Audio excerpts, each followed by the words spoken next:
This is the Books Podcast presented by Tim Hague. Here's a chav, grew up in a trailer park. I am clad in the shining armour of ignorance. All I want is the reader to say, yes, I think this is plausible. I ask you, gentlemen of the jury, is this the kind of book you'd like your wives and servants to read? In 1990, I interviewed Simon Mason for his first novel, The Great English Nude. And now, a scant 32 years later, here we are again with his latest book, A Killing in November. Simon, thank you for joining us on Book Podcast. You're very welcome. Okay, this is a police procedural entertainment. I think that's fair to say, right? Yes, I accept that. Well, it is very entertaining. Am I right in thinking that you've expressed an opinion no book can be called a classic if it's not entertaining?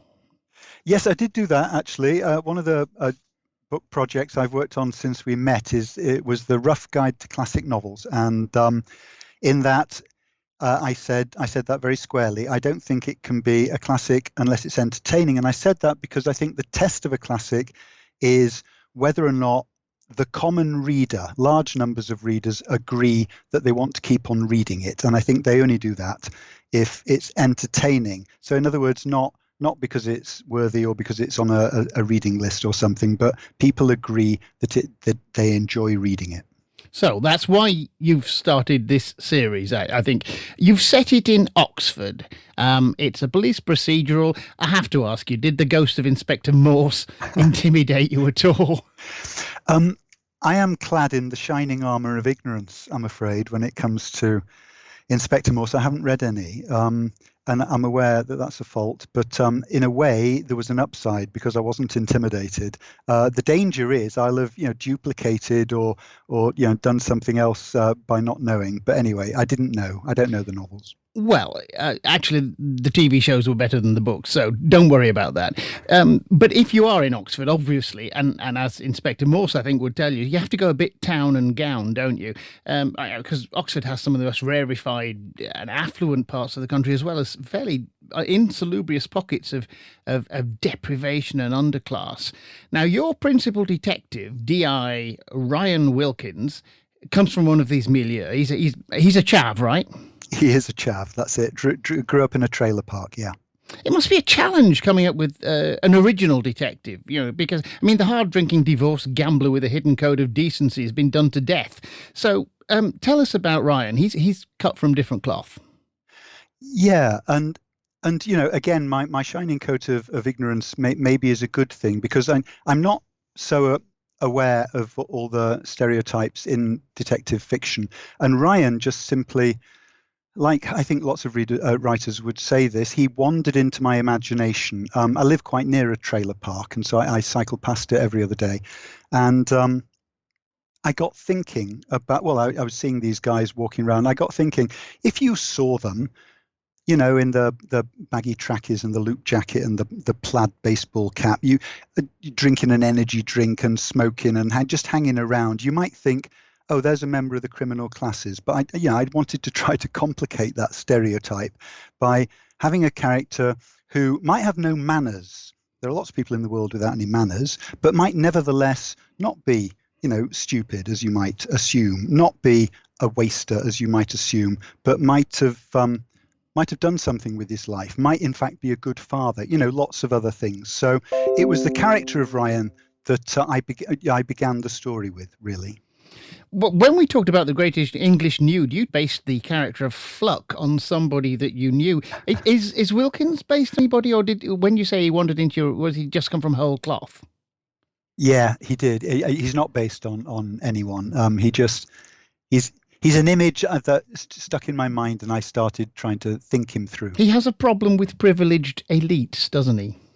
He does, yes. And I think that's not uncommon. And coming back to what you said right at the beginning, Oxford is this place of real contrasts, dramatic contrasts, and you see it in the city. And when I say I live near a trailer park, that's half a mile one way. Half a mile the other way is Christ Church College and the cathedral, and the bells are pealing, and they're dining with fine wines and stuff. It's a real city of contrasts. And I think for lots of people who are in the city, who don't have those sorts of advantages, didn't grow up in that sort of way, there will be naturally a sort of, well, I don't know why they have all the luck and I don't have any luck. People take him for, obviously, certainly a chav, and everywhere he goes, people think he's a criminal or a ne'er-do-well. And some people even think he's doing work experience, don't they? Even though he is a detective inspector. Now, let's talk a little bit about the story. We have a beautiful woman strangled to death in the office of the provost of an Oxford college, and you have great fun with this, don't you? The big characters, the provost, the porter. It's all a bit. I don't want to make another reference. I was going to say Porterhouse Blue, but what a great phrase you have for the porter. He had the impeccable footwear and scrupulous hair of a man of strictly traditional views. That's rather good. Did you have great fun doing the colourful characters? I did, yes. And Porterhouse Blue is another book I don't know, actually. So I'm showing off my ignorance all over the place. I really did. I ought to say, the provost is a fictional character, and he is the fictional provost of a fictional college as well. So I'm not trying to say this is what all Oxford colleges are like, but I think I am saying, can we imagine it's plausible that there might be such a figure in such a position in the college? And he's not, as you will have read, not a particularly nice character, and a manipulative character, and one of those sort of people who are very petty in their positions of power. And the porter, I mean, I've encountered porters, I suppose, in my life, and there is a type of porter that I think I was trying to describe. Maybe it's part of the job, but there's a certain sort of implacable officiousness with which they greet the world, which I wanted to sort of try and get down on the page. Yeah, some people sort of take their status from the people they serve, don't they? I always think that doctors' receptionists tend to be a bit like that. Yeah. And an Oxford College porter is going to be a bit full of himself. Yeah, no, that's exactly it. And in fact, the college porters at Christ Church, if I remember rightly, they have the informal name among themselves, the Bulldogs, and they wear bowler hats as a special mark of Christ Church porters, not just any college porters. So yeah, you're right, it's connected with the institution. You have another detective from the other side of the tracks, so you need to tell me about Ray Wilkins as well, and you might want to explain why they've practically got the same name. Yes. So Ryan Wilkins is the chav from the trailer park, and he's white, I should say that, and grew up very disadvantaged, alcoholic father, and I've described a bit about him. Ray Wilkins is Nigerian London heritage, very middle class, privately educated, went to Oxford himself, Balliol College, did PPE, got a boxing blue. He's a very natty dresser. He's suave, he's sophisticated, and he is at ease in the sort of world of affluence or privilege, such as the university. So I wanted I mean, this is quite traditional. It's not an original move, I realize, a contrast between the two detectives who would form a partnership, and the similarity in the names is as it were a plot device, because what happens is Ryan is new to the Oxford force, and he's called out to this murder that you've alluded to in Barnabas Hall, simply because the receptionists get his name wrong. They wanted to call out the other Wilkins. The other Wilkins, Ray, would have been perfectly at home interviewing the provost. In fact, he went to Oxford, Ray, didn't he? He went to Oxford, yeah. He knows this world. He knows these sorts of people. But Ryan not only doesn't know the world, he instinctively does not like, as you said, has a problem with privileged elites, and he gets sent instead, and sort of mayhem ensues. You were once compared with Martin Amis, and even in a police procedural entertainment, there are sort of hints of why. I was particularly reminded by your use of children. One of the most redeeming feature of Ryan Wilkins, the chav, is that he's a single parent, and his little boy, also called Ryan, is angelic, and Ryan Senior adores him. I love the way little Ryan keeps correcting his daddy as saying, "You shouldn't say fucking daddy." Lovely touch. But meanwhile, Ray and his wife have been trying unsuccessfully for a baby. Uh, the children are terrific, but did you worry that it might get a bit heavy, doing that? No, I didn't actually. In fact, the children were, when I was conceiving the story, they were an important part of it. And again, probably my sheer ignorance of how to write detective stories was probably pushing me in this way. I wanted very much the characters that I was writing to, as much as I could, make them rounded, to make them have full lives, to make them have relationships that were interesting, sometimes difficult, but sometimes very fulfilling. And as I said, in the case of Ryan the Chav, I wanted to work against the stereotype that sort of person you assume has had 4 kids with different women and he's moved on and left them all behind. I wanted to have a different sort of character who could equally plausibly exist, who, as you say, he dotes on his son. And having had children myself, I felt very strongly that children come out very different from their parents. So little Ryan, as you point out, is very polite and well-mannered and kind, and he's constantly correcting his father, who loses his rag a lot and swears. Well, while we've also got Barnabas College there, which we've agreed it's invented, there's a subplot of a trouble spot in Oxford called Blackbird Leys, which is it's a sink estate, isn't it? There's an ongoing incident there which has made it a no-go area for the police. Is that a real place? Yeah, Blackbird Leys, very much so, and it is. In fact, I think if you look it up, there are 3 areas in Oxford: Blackbird Leys, Rose Hill and Barton, but Blackbird Leys is in the the bottom 20% of disadvantaged regions nationally. So it's as run down as you presented. It really is. And when I was early on living in Oxford in the late 80s and 90s, and there was all that hotting. I don't know if you remember that. Kids were stealing cars and roaring up and down the roads and setting fire to them. That was all going on in Blackbird Leys, and there were near riots there. So it's an area of real deprivation and hardship. That's interesting, because, as we've said, Barnabas College is invented. I suppose you just didn't want to kill somebody at Brasenose or Balliol. They've sued. And I didn't want to create a provost of Balliol or Brasenose the way I have with the provost. I might get into trouble about that. There's another highly contemporary note. The provost is schmoozing an obscenely rich Emirati sheikh to fund an institute for peace studies. That was a Weasley phrase, isn't it? Peace studies. And this despite, the human rights atrocities and things, which very much feed into the plot. Isn't it interesting how we will get into bed with contemporary kleptocratic billionaires in real time, even while we're cancelling the monsters of the past, as they are in some ways at Oxford colleges? Yeah, no, and I think that's really interesting sort of paradox. And another part of the plot, which maybe you'll talk about, but there is a character who is a Syrian refugee, so a refugee who's come over as a result of the war there, employed by the college. And colleges have a real paternalistic side as well, and are very interested in things like peace studies. But at the same time, the lure of money sometimes mean, as you put it, they get into bed with these criminal billionaires, and that's been a sort of a scandal in a number of instances over the past few years with Oxford, because they rely a lot on getting large injections of cash to build these things, institutes, and so on. Well, you brought her up.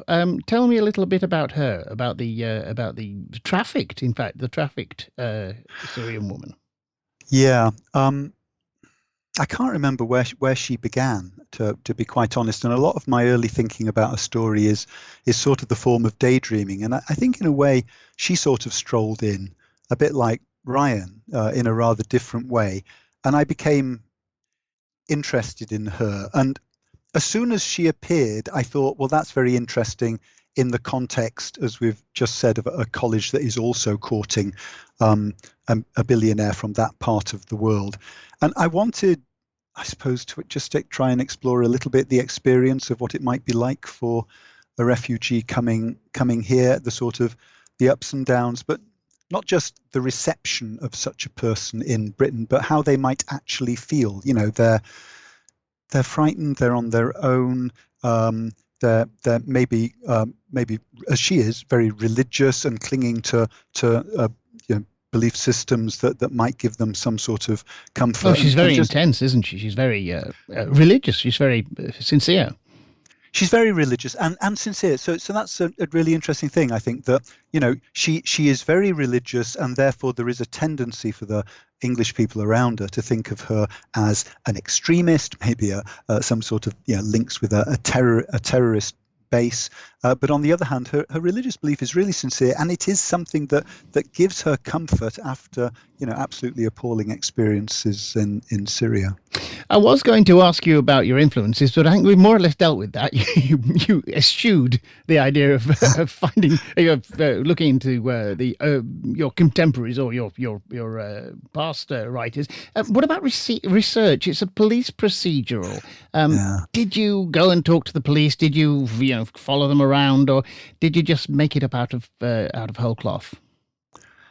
Mick Herron, the writer, says he's a firm adherent of the making it up school, and the old novelist trick of using your imagination. That's sort of my defense. I think I probably don't do as much research as I need to do, but in my defense, I would say I think it's really important for me anyway to try and keep the freedom in order to let the story go where it wants to. And if I know too much, then I'm hedged in. I'm thinking all the time, would they really do this? Is it statistically likely that they would do this? All I want really is the reader to say, yes, I think this is plausible. And my biggest area of weakness, I think, probably is in the police procedural bit, because I did not go and talk to the police. I found an awful lot of stuff online. So, for instance, there's part of the story involves the police disciplinary procedure. You can go online and you can read the accounts of these proceedings and who said what and who was there and what the conclusions are, and you can get sort of the nuts and bolts. And I hoped that was going to be enough. And you get quite a lot of mileage out of that, because Ryan's always being disciplined, isn't he? I'm afraid so. in that case, I want to ask you a technical question. There's a very fine passage. I mean, there's lots of good passages. There's a very fine passage where Ryan is chasing a villain, which had me quite breathless. Now, I always think chases and scene setting are easier on the screen than in prose.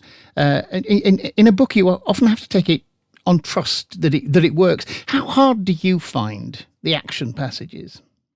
Yeah, that's a really good question. I work very hard, is the honest answer, at the action passages, and I think of them as choreography.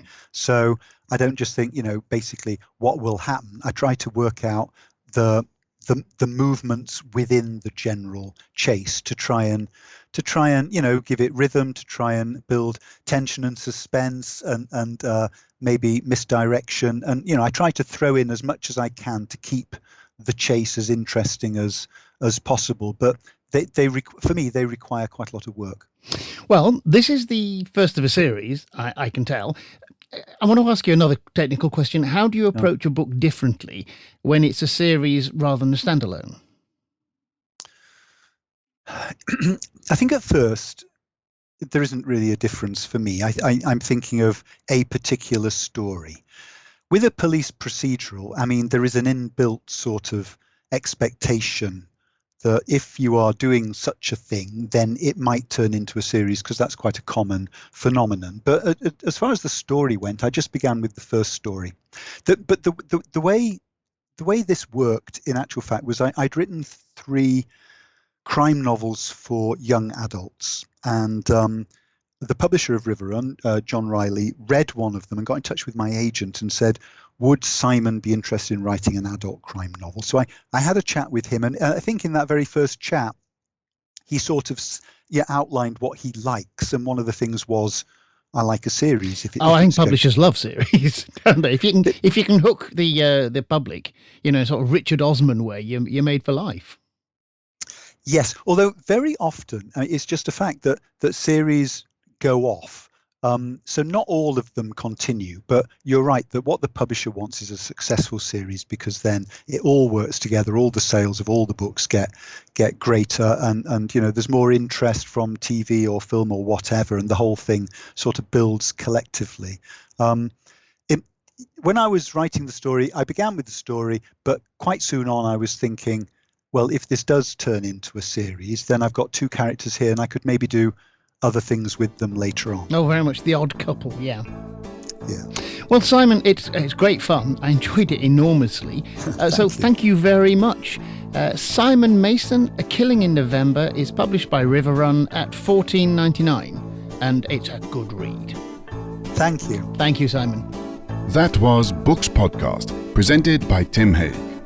Books Podcast is a Green Shoot production. You can find out more at www.green-shoot.com, and Tim can be contacted on tim@green-shoot.com.